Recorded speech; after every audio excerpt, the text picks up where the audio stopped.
look, I mean, both keepers had to come up big in this game to make some big stops to keep this game level for as long as it was. Right. I mean, it wasn't just Andre Blake who had some phenomenal saves. Yeah. I think it was also a little bit of misfortune for NYCFC to not finish some of those easy chances. Mm-hmm. But at the end of the day, it was also a little bit of Sean Johnson coming up big. Yeah. I mean, he had that early stop on Bedoya, which really shocked him. I mean, again, it wasn't like it was it wasn't a shot he was expecting, because I don't think he was expecting NYCFC to concede possession so close to the field. You know, you said maybe it was a little bit of bad luck on the part of NYCFC, and maybe it's just Talon Energy Stadium is hexed, because I think a lot of Union fans would tell you that in recent days or in recent weeks, they've had a lot of bounces not going their way, and just their record should be better than it is, because if things bounce left instead of right or under the bar instead of over the bar, it's a different story. But that's the game, isn't it? So let's, John Sourshell checked in, and he was like, maybe we should just spend a couple minutes talking about that goal again, because. Yeah, it was a phenomenal goal. I mean, goal of the week on the first game of the week is, I think no question. How about goal of the year? I mean, it's got to have potential to at least be in the running. Even on the replay, you saw the chip, and it's coming down, and you see it coming down, and if it was a centimeter in either direction, if it's a centimeter shorter, it's in Andre Blake's hands. If it's a centimeter longer, it hits the crossbar. Just perfect placement. The stars aligned, and I don't even think Villa was honestly expecting that to go in, but just wow. I mean, again, going back to luck. How demoralizing must it be as a Philly Union fan to see a goal like that scored after your team has been dealing with just crappy luck for the last 12 games. Taylor Twellman mentioned it a lot during the broadcast. The ball's just not bouncing Philly's way, yeah. And you saw that a lot today. Look, I mean, let's not get too excited about this game. We can talk about the result and be happy with the result, but let's start with some of the negative talk about it and get it out of the way. Okay.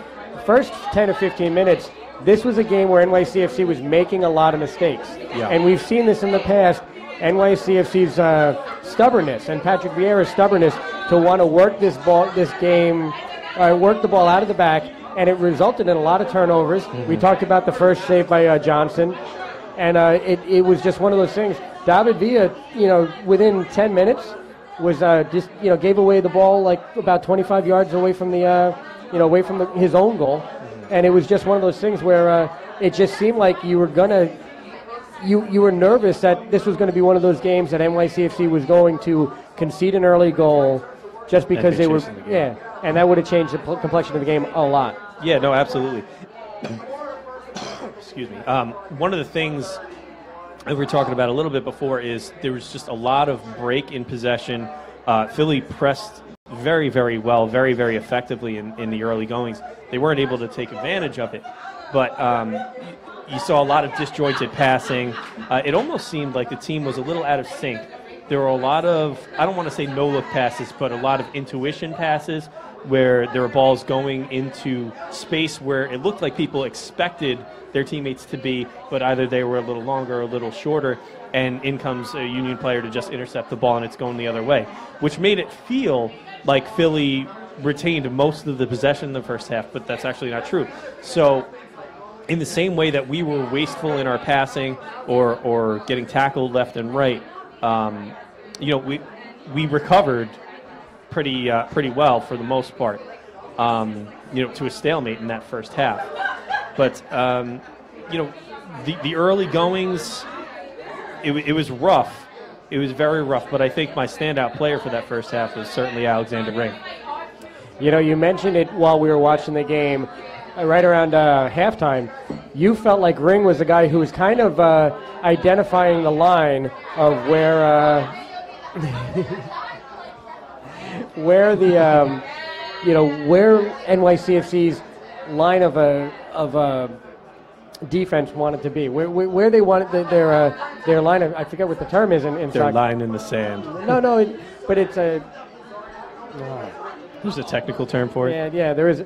It's So Ring is actually identified. He's the guy who's creating that line. So if you think about your attacking three, you've got Villa, Harrison, and Wallace. Ring is that extra defender or attacker who's going in there to really apply the pressure and to say, hey, here's where we want to stop them and get the ball back from here. It's that defending from the front mentality that Vieira has talked about.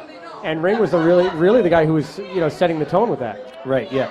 I mean, like you said, during the game we were watching, and we noticed that, especially in the second half, Ring was playing in a much more advanced position than we've seen him previously. Usually he's at holding mid. He's kind of a box-to-box guy. He's gotten looks on offense before and in attack before. I'm sorry, I keep coughing, guys. We've seen him in that advanced position before, but it's usually on a run of play. He's not parked up front. He's usually sitting much deeper. But in the second half, we almost saw he and Maxi Morales almost switch positions, where Maxi was playing next to Pirlo and Ring was up front. And I think that was largely because, like you said, Patrick Vieira wanted to kind of draw that line in the sand and say, listen, we're getting pressed really, really hard. We need somebody forward who can keep possession in the final third, in the middle third, and Alexander Ring was certainly up to the task. So let's talk about another midfielder, a guy who had a lot of impact in this game. I had a couple of notes written down about Maxi Morales. 21st minute, he's the last man back. So we talked about this. This was a game where NYCFC's defense, Callens and Chanot, felt very comfortable moving forward. We saw both of them at different points of the game very much in advanced positions. There's a play, 21st minute of the game. Maxi Morales is the last guy in the back. Mm-hmm. He makes a slide tackle, dispossesses the Union player.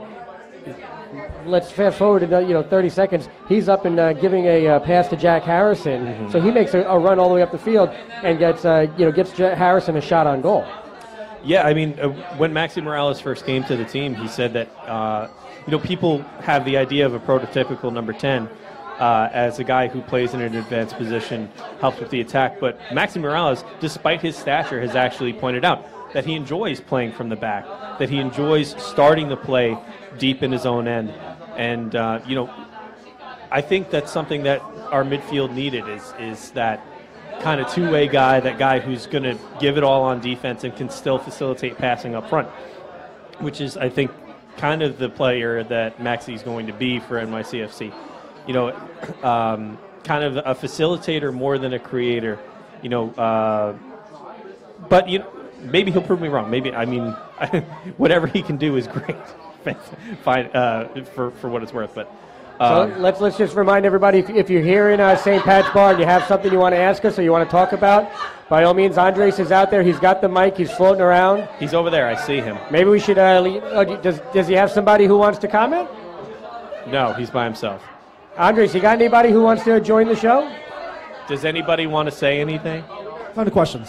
Oh, we have a ton of questions. Yeah, we have a ton of questions. All right, so let's go to Ayana. Oh, here's and Ayana. Ethan Morris, I see your question there. We'll get to it after this, okay? I forgot what I had to say. I was saying if you had any doubt about our team and NYCFC, that was... People are pretty calm. They are lively. Okay. I didn't have a question. My statement was she's that if you had any trying doubt to hype. It's fine. about NYCFC and the skills of our captain, then I hope to shut it down. Mm-hmm. That's it. That's what I had to say. All right. Thanks. So, any doubts about our captain, David Villa? And that's basically, that's the point. This is a team that it's skill. Some people have kind of maybe underestimated NYCFC. They've seen the performance versus certain levels of press, certain levels of attack. Right. We haven't done well against certain teams, and people have maybe said, hey, you know what? Maybe Villa doesn't have what it takes. I think it's silly to say that the reigning MLS MVP doesn't have what it takes. I think that of everybody on the field, Villa constantly gives his all. There were times, and we kind of talked about this a little bit on the way here, where in the early goings where Villa showed his frustration. He doesn't hide a lot. Like, you can tell what he's thinking when you look at him. And in our first season, we talked about how he it seemed like he was processing the game faster than his teammates, coming from Europe, playing with American guys largely. So, what I'm trying to say is they've caught up. The team has caught up, and he has no reason to feel frustrated. He has led this team in and out, and there's no really... I'm so happy that he was our first player, and he has established kind of that precedent for the team as the team captain and that level of responsibility. And he's just a team-first guy, and he's exactly the person you want in the captain's role. All right, let's go back out to the audience. Andres has our next comment. Yeah, we got the next question or statement from Freddie, who lives in Manhattan. Freddie. What? Hi, Freddie. Hi. So that has to be NYCFC's best goal ever, instantly, right? Like, there's some great competition from Tommy Mack, but that was incredible. And I don't know if you guys saw, but that's the longest goal in MLS from ESPN stats going back to 2012, which is also insane. I believe it. I mean, it was a 60-yard chip, right? Yeah. I mean, you can't really get much longer than that. But as far as our best goal ever, it was certainly... Because I agree. I think when I think about what Chris is thinking, and it was a very individualistic goal. So it was a superior talent goal. But when you think about NYCFC as a collective, you almost think, geez, what was the game? We had a goal this year where we just 2 weeks ago, where we put together, a five connected passes. It was the McNamara goal at home against San Jose. Mm-hmm. It was Matarrita to Villa to Matarrita to Maxi to McNamara. So definitely a highlight goal, but you have to think about what you're looking for to promote and which, to say, wow, is the one I want to remember. I mean, again, we were sitting here watching it and saying, I'm never going to forget that moment, as long as I'm a fan of NYCFC and I have MLS. no problem saying that. Definitely our most memorable goal, for sure. So let's go to some of the Twitter comments. We didn't. Ethan Morris asked before, thoughts on the handball. This is something we had a bit of a debate about here in the bar. So he fell down. It initially looked like the ball kind of, he tucked his arm in like this, and it looked like the ball hit his tucked wrist. But on the replay, when he was falling, it looked like he kind of trapped it between that and his hand that was on the ground. So totally should have been a handball on further review. And those of you who are opponents of VAR, that could have turned that around for sure. Hold on one second. We're having some technical difficulties. We apologize for the camera angle here, by the way, guys. This is not our normal camera. No, look, sorry. So go back into that play. I think it was definitely a handball. Yeah. I know you disagreed.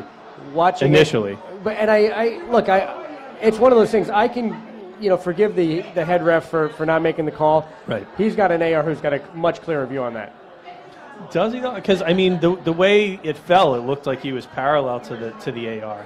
Like it would have been. Although, I guess he probably because he still had the separation from the ground. Yeah, he probably could have seen it. I think we're going to go back out to Andres. Yeah, we have one question here.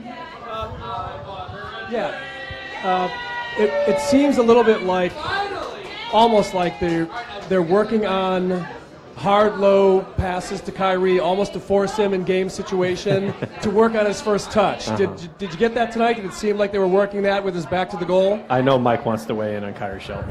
Thank you. And it's funny you jump right to the end of the game because it's an important part of the conversation.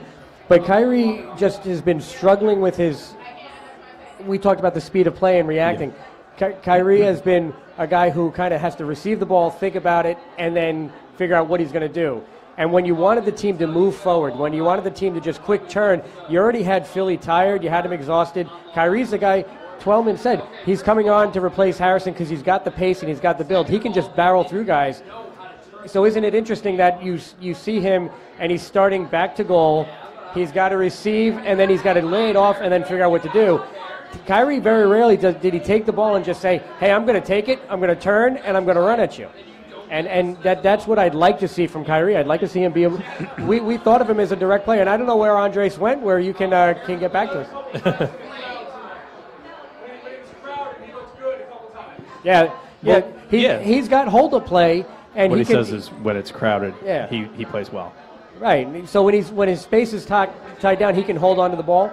But you'd like to see him react before it gets that way, because sometimes he welcomes that types of press. I think Andres has he's looking for somebody else to come up and give us some more thoughts. My thing with Kyrie is that I think he is the player that he's going to be, because the things that Mike was just talking about, his processing speed and the way he sees the game, are very much instinctual, and obviously you can't teach instinct. And Kyrie's problem is he thinks too much.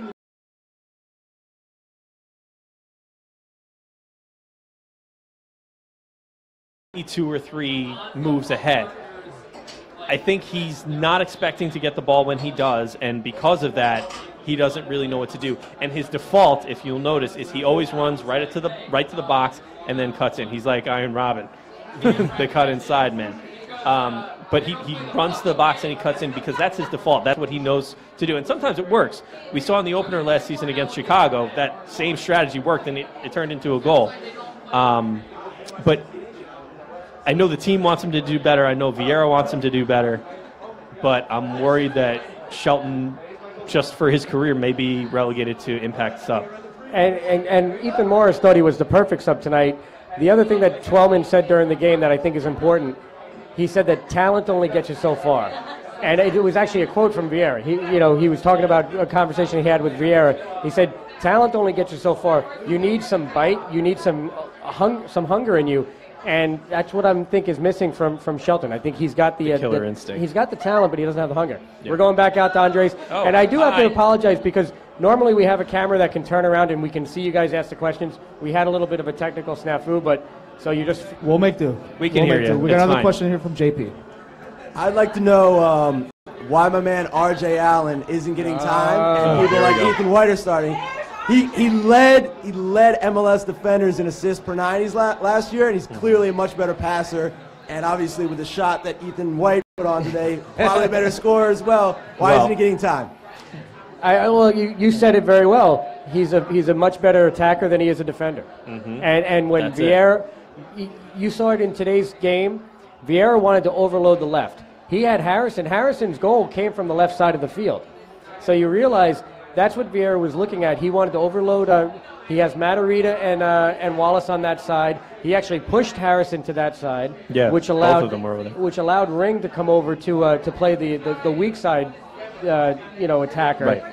And I think that's what he's looking for. He wants somebody like White that's going to stay in that home position, and White is going to protect the defense, protect the back three, and really be that guy. I think Allen is very close. I think Allen just has to, kind of remind Vieira that he can do the job that he's asked to do. But right now, I think Vieira's still a little bit nervous that Allen's going to get up there, make that run up the field, and get caught, opposite side of Harrison, and Harrison's going to be your right back for a play. Yeah.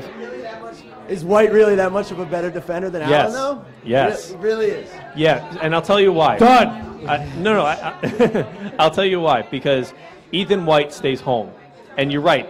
R.J. Allen is certainly a better attacker, and he definitely is a better passer. The problem is R.J. Allen doesn't have the foot speed, and he doesn't have really the game awareness to realize when he's too far out of position. He'll press for the goal, whether it's a good thing to do or not, and sometimes it works out. We've seen that over and over again. The problem is, I don't want to say he's trying to be Matarrita, but he's trying to be a player in that mold, and Matarrita's skill set is just on a different level than R.J. Allen's. If R.J. can be a little bit more judicious about his runs forward and putting in those passes and when he should stay home, he could certainly displace Ethan White. The other thing, too, and I said this when Ethan White got his first start, which was kind of unexpected, is Vieira's a coach that values versatility, and Ethan White can play center back and right back. So what it does is it enables Vieira, without making a sub, to transition to three at the back, move Matarrita up to the midfield, and if he wants to in the middle of the game without burning a sub, he can move to a 3-5 whatever, a 3-5-2 or whatever formation he wants, and still have three center backs at the back. So there's that too, which R.J. Allen can't really do. I think you just have to watch last year's games again and watch RJ's recovery. Not the Portland game, though. Don't watch that game. But watch his recovery, because sometimes he just struggles to get back in defensive position. Now, again, it'll be interesting to see, because what did we see from White today that we haven't seen in previous games? We saw White get forward. Yeah. We saw White overlap Harrison a couple times, and if White proves that he can't do the same job and he can't get back, then it opens the door for Allen to get back into that game. Yeah. We all know that Breon's not playing right back again, so at least that problem is solved. Yeah. But I actually think, again, I was a big guy on with Shannon Gomez, yeah. and let's see how he comes in when he gets his opportunity. I was really expecting Gomez to be the starter coming into the season. If I could just say one other thing, Yeah, go ahead. I'm not saying Just one more thing. Just one more. Just one more. It's fine. We have such a huge line. I'm not going to say that Allen is better than Matarrita, but last year Allen had 1 goal, 6 assists. Matarrita 1 goal, 5 assists. So if you can put up quasi-equal stats to Matarrita, But they're both defenders, though. Exactly. How many tackles? How many interceptions? Matarrita's not the best defender either. But I'm just saying, like, if you He's could one have of the 2 of top the most left backs in the dynamic league. backs in MLS on this field at the same time with our style of play. Listen, we had a discussion last season about on the Nation podcast, who would you take in a bar fight, and I picked R.J. Allen. All right, so I am far from an R.J. Allen hater. Strong Allen. But I think the other part about that is if I remember correctly, Matarrita the last Costa Rica game played midfield. I don't think he was the left back for Costa Rica. So he's got that. He does play both. He's got that. That's one of the things that I think people see him as is more of a, if you're playing like last week's game where you're playing with a 3-man back line and he's really the wing back of the midfield. That's where I think Matarrita is his best. So we'll definitely have to see. Could have easily been 5-0. All right, let's calm down there. Let's go back. Tony Larson's listening in the car as he drives back from Philly. So shout out to Tony. Thanks for Tony.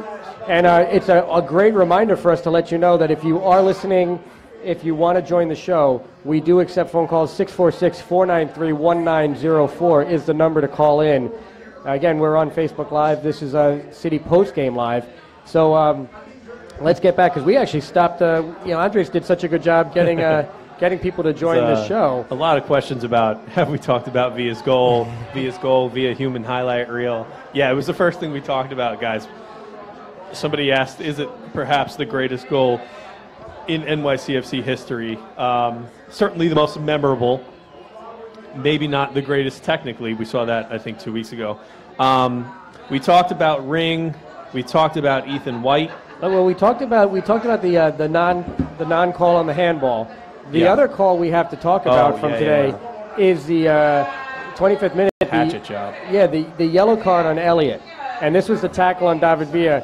Again, I agree with Villa from this perspective. Anytime you have a defender making a scissor motion on an attacker, that opens the door for interpretation on whether or not the referee thinks it was a dangerous tackle.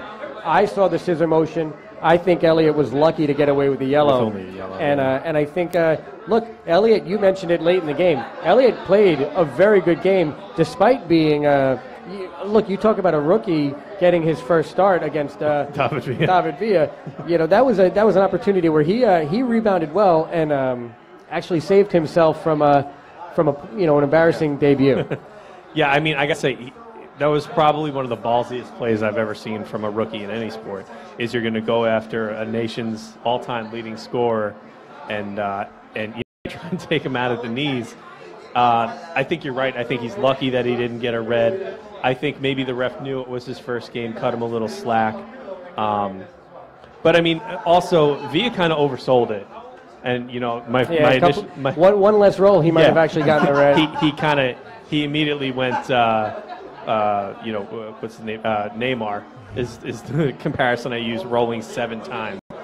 But yeah, should have been a red for sure. Oh, yeah, no worries. Yeah, so we have ahead. another question from Jose, who lives in Jersey. Boo. No, come on. NYCFC fan. Oh, okay. Wearing Italian gear here, as we can see. This is going to be an Andre from Pirlo Peru. question.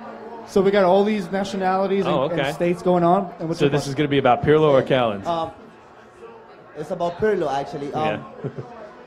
Do you think he's worth the money, and how much longer are we going to keep him in that position? Yeah, we actually, he's not producing. For the money he's making, he's not producing. we got That's the my same. opinion. We got the same question on That's Facebook. a familiar sentence. And- Which this and- screwed. I'm not going to do it. Don't worry. Not worth the money. The tough part about him not being worth the money is when you bring a guy who's already got that resume to the team, his value is already established by his career. So it's really hard to kind of say you're not going to get you'd have to wait till Pirlo's 48 for you to get him at the right value for NYCFC. So I think that's the part of it. He'll probably still be playing. I do think there's a point. I mean, look, we all agree there is a point where 45 minutes is enough for Pirlo. I mean, at 60 minutes, I was saying, okay, substitutions coming in. Here we go. Let's see who's the guy who's going to replace Pirlo. I was very happy to see Angel Herrera get the minutes today. I think and it's so funny that when you go from basically the oldest guy on the team to the second youngest on the team or the third youngest on the team, that's a huge dynamic switch. I didn't think Herrera played particularly, like he was kind of anonymous in that role. He didn't have a lot of time to really make it. but and we're going back. See, I coach, so I understand. We would never match his experience. That's a given. Yeah. That's a given. But that's the big problem with the MLS and moving up. We are signing all players that are under retirement. Well, let's sign younger players that are not stars. But then we become a very more competitive league. There's no reason why we haven't beaten MX on any one of the CONCACAF champion games. Was it Dallas? They were winning and they lost. We were a superior team, but it's just we need to start getting younger players, quality players. Jack Harrison came from England. He rips it. Well, every single game. So going back to your original point about whether or not Andre Pirlo was worth it, is worth the money we spent on him. You have to remember that New York City FC didn't exist prior to 2015, right? They signed Andre Pirlo to put butts in seats, so there's value there. It's not necessarily on the field, but there is value to having him here. Elevating the profile of the team. Money. That's exactly it. Now we're at the point, and I think MLS has kind of reached a turning point here where, as you said, MLS 2.0, as people like to call it, was signing big-name guys that may be getting on in age that are coming here to finish out their years or whatever. But I think just in the last 2 years, MLS has kind of turned that corner to focus on youth. We're seeing MLS start to incentivize contracts to younger players. Look at Atlanta as the example. Right. Atlanta's got 3 DPs all under the age of 25. Maxi Morales isn't the youngest guy ever. His salary information hasn't been released yet. It'll be released probably next month. I mean, Maxi's like 30 years old, though. See, the kind of player that we need to be going after is a guy like Sebastian Giovinco, a young guy, impact guy. I mean, not necessarily. I absolutely agree with you. Right. He was outstanding playing Juventus. He ripped it. You're having a conversation now with a guy who doesn't have a mic, so just remember that. Yeah. Ethan Morris wanted to chime in and said he agrees that it's lucky that Elliott didn't get the red. He also thinks there was another play where a guy fouled somebody on the left side. He can't remember who it was, but it should have been he thinks that could have been another red card there. It was a tackle by Matarrita maybe. But let's go back out to Andres. He's working Andres the room. Is killing this is why I'm not on camera. We got one final statement from final statement. Why are you statement. leaving? We still got time in the show. Yeah. So I would like to push for our own stadium and our own TV channel, because people who live on the other side of the pond, like Carl from Sixborough Blues and Mumsy, who happens to be over there this week, had to scramble to find a stream to be able to watch our team tonight, and I On a find national that broadcast? unacceptable. I would hope that she would have been able to see her son score a goal tonight. We need our own channel. They don't have ESPN over there? It was not broadcast on ESPN in the UK tonight, but Mumsy is in Wow. España, so a whole different story. Yeah. Oh, wow. Mumsy? Wow, for a national broadcast, that's kind of concerning. So if we can go national, we can go global, and we need to fix that and fast. Well, I mean, Mind blown. She mentioned the stadium. Mic drop. She mentioned the stadium, but she didn't. That was like the weakest of her comments. It was really about the broadcast. yeah, going in on the broadcast. I mean, so the thing with the broadcast is that, with a national television broadcast, they're not going to be able to stream it on nycfc.com. Although, I guess for like an international audience or something like that. There's no reason ESPN.com doesn't have a stream. Well, to encourage people to watch on TV is why they don't if have a Sky stream. Sports buys the rights in England, then Sky Sports can prevent ESPN from broadcasting via, over the internet. Also, doesn't ESPN 3 or Watch ESPN broadcast their stuff too? I don't know. I don't know if it's... There are limits, but... Yeah, I don't know if it's... We are geographically addressing a locked or very whatever. narrow audience Yeah. with this conversation. I think NYCFC Sorry, should Mumsy. pay to have it broadcast. CFG can afford it. I'll make it happen somehow. So clarification on Ethan White's comments. He was talking about actually Matarrita's tackle. Ethan Morris, I'm sorry. Ethan White, joined the conversation as well. Ethan Morris was talking about the fact that it was Matarrita. I actually disagree with you, Ethan, because I think, and this I've heard the conversation a lot. You don't have to make contact with the player to get called for the foul. But I do think to get carded, you need to make contact with the player. When I watched that replay, Ethan, Matarrita made the play on the ball. His studs were showing, but he made contact with the ball, and who the Philly player, Rosenberry, I think it was, actually went over the ball. So was it Matarrita's tackle that forced him to tumble? Yes, it was. But I don't think there was ever contact. On the replays that we saw here, I didn't see contact with the player. I saw contact with the ball that forced the trip. Yeah, and so much of actually granting a red card for a play like that comes down to the ref's interpretation of intent of the player. Are you trying to... I mean, obviously nobody's out there trying to end somebody's career. Well, I mean, at least most people aren't. But, at the end of the day, maybe it was a makeup call, Maybe it's I gave a yellow to the other guy, so you should get a yellow, and not a red, because that's not fair. Frank Vasquez checked in via Twitter, and he wanted to let us know that he's got a new slogan, No Brillant, Yes Party. So thanks for that. Also, Chris P. actually checked in with me here with some brilliant analysis. Recap, David Villa is a god amongst men. Yeah, That's going to be his entire post-game recap.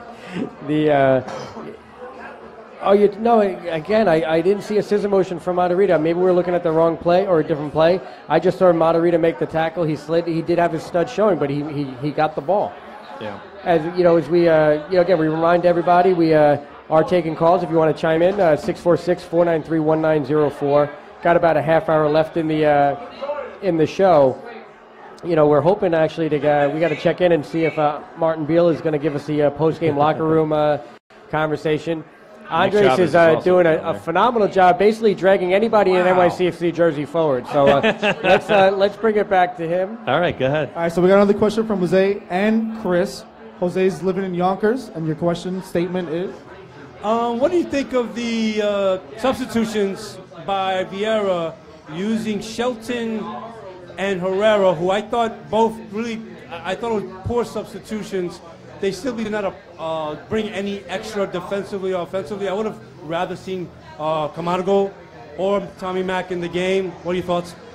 So actually, I agree with you on Camargo. I really thought that Camargo was going to come in for Wallace. And we finished the game with the sub still on the board, I think. Yep. So Shelton for Harrison. We talked a little bit about that before. It's kind of a weird sub. It's a like-for-like sub. There wasn't really a reason to make it. Harrison was having a good game, unless Vieira saw something about him being winded or something like that. Herrera for Pirlo. We didn't really get to see a lot from Herrera. I mean, he is kind of a more defensive midfielder. So Vieira brings him in to kind of, obviously, you go from having half a defender to like 2 defenders, essentially, when you bring in a 19-year-old defensive mid. Actually having 11 guys on the field. Well, at least on defense, yeah. So I don't know that I disagree with the substitutions. The Shelton one's a little weird. Vieira keeps wanting to give Shelton all these minutes. I don't know what he's looking for him. I might just straight up ask him next week. But it's weird to me that we haven't seen Okoli. Yeah, go ahead. Just one more thing. Yeah. Speaking of strange, why bring in an Okoli into this lineup, into this roster, if you're not going to use him? Just simply not going to use him. And I'm not saying that he's going to explode and score these goals, but he should have put him in somehow, some way, because the guy can score. Give him a chance. I think he would provide a lot more than Shelton, and I love Kai Shelton. So I agree with you about